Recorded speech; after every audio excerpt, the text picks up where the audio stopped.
നമസ്കാരം. അഭിമാന നിറവിൽ മലയാളക്കര. അവിടെ പത്മഭൂഷൺ ലഭിച്ചിരിക്കുന്ന VSന്റെ പത്മഭൂഷൺ സ്വീകരിക്കുമോ എന്നതിനെക്കുറിച്ച് ഒരു ആശങ്ക നിലനിൽക്കുന്നുണ്ട്. നമുക്കറിയാം, ഈ മലയാളക്കര അല്ലെങ്കിൽ കേരളം എന്ന് പറയപ്പെടുന്നത് ഇന്ന് അഭിമാന നിറവിൽ തന്നെയാണ്. കാരണം VS അച്യുതാനന്ദനും ജസ്റ്റിസ് KT തോമസിനും P നാരായണനുമൊക്കെ പത്മവിഭൂഷൺ ലഭിച്ചിരിക്കുന്നു എന്നുള്ള ഏറ്റവും സന്തോഷകരമായ വാർത്തയാണ് കഴിഞ്ഞ ദിവസങ്ങളിലൊക്കെ വന്നത്. മമ്മൂട്ടിക്കും വെള്ളാപ്പള്ളി നടേശനുമൊക്കെ പത്മഭൂഷൺ ലഭിച്ചിട്ടുണ്ട്. 77ാമത് റിപ്പബ്ലിക് ദിനത്തോടനുബന്ധിച്ച് പ്രഖ്യാപിച്ച പത്മ പുരസ്കാരങ്ങളിലാണ് കേരളത്തിന് അഭിമാനകരമായിട്ടുള്ള നേട്ടം നമുക്ക് നേടാനായത്. അന്തരിച്ച മുൻ മുഖ്യമന്ത്രി VS അച്യുതാനന്ദനും സുപ്രീം കോടതി മുൻ ജസ്റ്റിസ് KT തോമസിനും രാജ്യത്തെ രണ്ടാമത്തെ ഉയർന്ന സിവിലിയൻ ബഹുമതിയായിട്ടുള്ള പത്മവിഭൂഷൺ ലഭിച്ചിരിക്കുന്നത്. മരണാനന്തര ബഹുമതിയായിട്ടാണ് VS അച്യുതാനന്ദന് പത്മവിഭൂഷൺ സമ്മാനിക്കുക. P നാരായണനും പത്മഭൂഷൺ പ്രഖ്യാപിച്ചിട്ടുണ്ട്. സാഹിത്യ വിഭാഗത്തിലാണ് ഇദ്ദേഹത്തിന് പുരസ്കാരം പ്രഖ്യാപിച്ചിരിക്കുന്നത്. ഇദ്ദേഹം ജന്മഭൂമി ദിനപത്രത്തിന്റെ സ്ഥാപക പത്രാധിപരായിരുന്നു. മലയാളത്തിന്റെ മെഗാസ്റ്റാർ മമ്മൂട്ടിക്കും കൂടാതെ SNDP യോഗം ജനറൽ സെക്രട്ടറി ആയിട്ടുള്ള വെള്ളാപ്പള്ളിക്കും ഒക്കെ പത്മഭൂഷൺ പുരസ്കാരത്തിന് അർഹരായവരാണ്. വിവിധ മേഖലകളിൽ നൽകിയ സമാനതകളില്ലാത്ത സംഭാവനകൾ മുൻനിർത്തിയാണ് കേരളത്തിൽ നിന്നുള്ള ഈ പ്രമുഖ വ്യക്തിത്വങ്ങളെ രാജ്യം ആദരിക്കുന്നത് എന്ന് നമുക്കറിയാം. അങ്ങനെ അഭിമാനകരമായിട്ടുള്ള നേട്ടം കൈവരിച്ചു കേരളം മുന്നോട്ട് പോകുമ്പോൾ നമുക്ക് ഒരു സംശയം ഉണ്ടാകുന്നത് ഈ നേട്ടം, ഈ ഇത്തരത്തിലുള്ള വലിയ നേട്ടം എന്ന് പറയപ്പെടുന്ന കൈനീട്ടി വാങ്ങുമോ എന്നുള്ളതാണ്. വാങ്ങുമോ എന്ന് ചോദിക്കുന്നത് VSന്റെ പത്മഭൂഷണെ കുറിച്ചാണ്. കാരണം അങ്ങനെ പറയുവാനും ഒരു ചരിത്രമുണ്ട് എന്നതാണ്. 1992 EMS ഇത് നിഷേധിച്ചതാണ്. 2008 ജ്യോതി ബസു ഇത് നിഷേധിച്ചതാണ്. 2022 ബുദ്ധദേവ് ഭട്ടാചാര്യ ഇത് നിഷേധിച്ചതാണ്. മാത്രമല്ല 2022 KK ശൈലജയും തനിക്ക് കിട്ടിയ മഗ്സസെ അവാർഡ് നിരസിക്കുകയോ സർക്കാരുകളുടെ ഒരു അവാർഡുകളും വാങ്ങരുത് എന്നുള്ള ഒരു പാർട്ടി നയമാണ് CPMനുള്ളത്. അതുകൊണ്ടാണ് ഞാൻ പറഞ്ഞത് ചരിത്രം ആവർത്തിക്കുമോ എന്നുള്ളത്. റിപ്പബ്ലിക് ദിനത്തോട് അനുബന്ധിച്ചാണ് മുൻ മുഖ്യമന്ത്രിയായിട്ടുള്ള VS അച്യുതാനന്ദന് നൽകിയ പത്മവിഭൂഷൺ പുരസ്കാരം സ്വീകരിക്കുവാൻ VSന്റെ കുടുംബത്തിന് പാർട്ടി അനുമതി നൽകുമോ എന്നതിൽ സംശയം നിലനിൽക്കുന്നത്. മുൻ കീഴ്വഴക്കങ്ങൾ അനുസരിച്ചിട്ടാണെങ്കിൽ മുൻ മുഖ്യമന്ത്രിമാരും CPM നേതാക്കളുമായിട്ടുള്ള EMS നമ്പൂതിരിപ്പാട്, ജ്യോതി ബസു, ബുദ്ധദേവ് ഭട്ടാചാര്യ എന്നിവർ ഇത്തരം പുരസ്കാരങ്ങൾ നിഷേധിച്ചിരുന്നു. സംസ്ഥാനത്ത് തന്നെ KK ശൈലജയ്ക്ക് ലഭിച്ച മാഗ്സസെ പുരസ്കാരം വാങ്ങുന്നതിനും പാർട്ടി വിലക്ക് ഏർപ്പെടുത്തിയിരുന്നതും നമ്മൾ കണ്ടതാണ്. 1992 EMS തനിക്ക് ലഭിച്ച പത്മവിഭൂഷൺ നിരസിക്കുന്നത്. അന്നത്തെ നരസിംഹറാവു സർക്കാരാണ് EMSന് അന്ന് അവാർഡ് പ്രഖ്യാപിച്ചത്.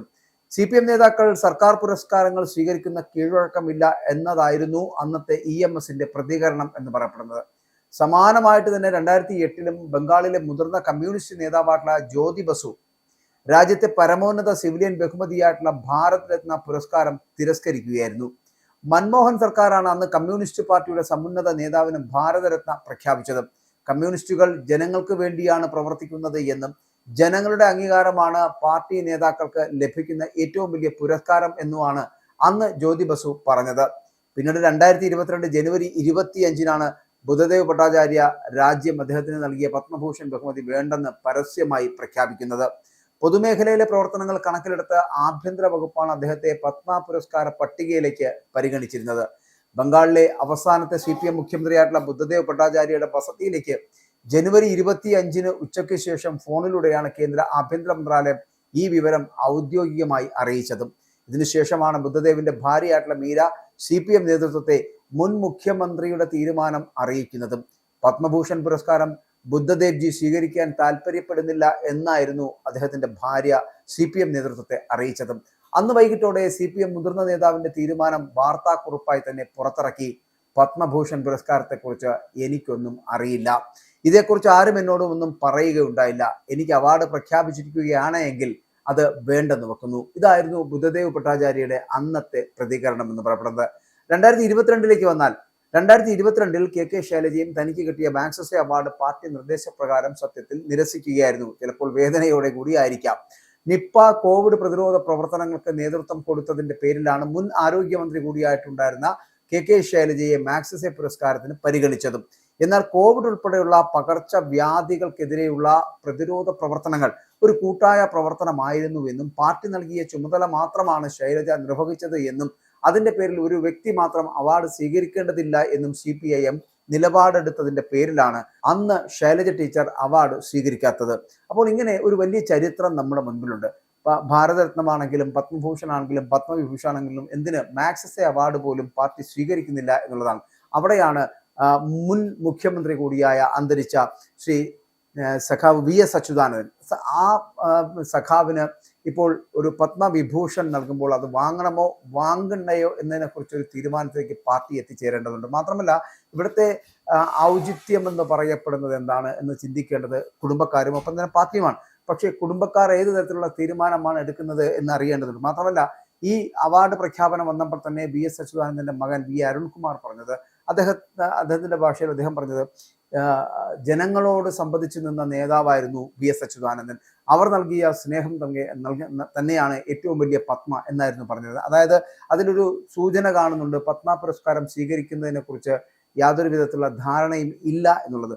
തീർച്ചയായിട്ടും ചിലപ്പോൾ കഴിഞ്ഞ കാലങ്ങളായി തുടർന്നു വന്ന കീഴ്വഴക്കങ്ങളായിരിക്കും ഇനിയും VS അച്യുതാനന്ദന്റെ കുടുംബവും സ്വീകരിക്കാൻ പോകുന്നത് എന്നുള്ളതാണ്. എന്തായാലും ചിലപ്പോൾ പത്മഭൂഷൺ സ്വീകരിക്കുവാനുള്ള സാധ്യത ഇല്ല എന്ന് തന്നെയാണ് അറിയാൻ കഴിയുന്നത്. വരും ദിവസങ്ങളിൽ അതിന്റെ യഥാർത്ഥ വിവരങ്ങൾ പാർട്ടി അനുമതി നൽകേണ്ടതുണ്ട്. ഇനി പാർട്ടിയോട് അല്ലെങ്കിൽ കുടുംബം പറയേണ്ടതുണ്ട് ഞങ്ങൾ സ്വീകരിക്കാൻ തയ്യാറാണ് എന്ന് അവർ പറഞ്ഞു കഴിഞ്ഞാൽ പാർട്ടി അപ്പോൾ ഒരു നിലപാടിലേക്ക് എത്തും. അത് സ്വീകരിക്കണമോ വേണ്ടയോ എന്നുള്ള നിലപാടിലേക്ക്. അങ്ങനെയാണെന്നുണ്ടെങ്കിൽ സ്വീകരിക്കുവാൻ തയ്യാറെടുക്കുകയാണ് എന്നുണ്ടെങ്കിൽ പാർട്ടി അതിന് അനുമതി നൽകേണ്ടതാണ്. ഇല്ല എന്നുണ്ടെങ്കിൽ പാർട്ടി സ്വീകരിക്കുന്നില്ല എന്നുണ്ടെങ്കിൽ പാർട്ടി അതിനോടൊപ്പം ചേർന്ന് മുന്നോട്ട് പോവുകയും ചെയ്യും.